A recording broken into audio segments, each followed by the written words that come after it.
আমাদের অনেকের মনের মধ্যে প্রশ্ন জেগেছে কিংবা জাগতে পারে যে মহিলা নাগা সন্ন্যাসীরা তাদের পিরিয়ডসের সময় কি গঙ্গায় স্নান করতে পারেন বা করেন।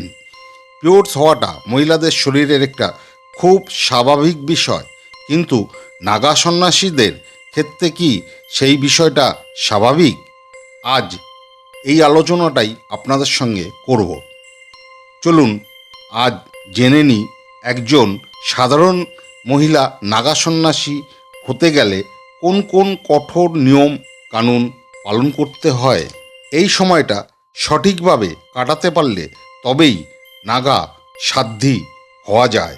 সাধারণ মহিলা থেকে নাগা সন্ন্যাসী হতে গেলে প্রথমত এই মহিলাকে দীর্ঘ 6 থেকে 12 বছর পর্যন্ত ব্রহ্মচর্য পালন করতে হয়।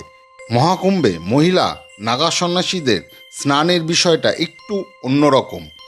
পুরুষ নাগা সন্ন্যাসীরা স্নান করার পর গঙ্গা স্নান করতে পারেন। মহিলা নাগা সন্ন্যাসীরা কখনোই পিরিয়ড চলাকালীন কোনো মহিলা নাগা সন্ন্যাসীরা গঙ্গায় ডুব দিয়ে স্নান করতে পারে না। সেই সময় তারা নিজেদের শরীরে গঙ্গার জল ছিটিয়ে নেয়।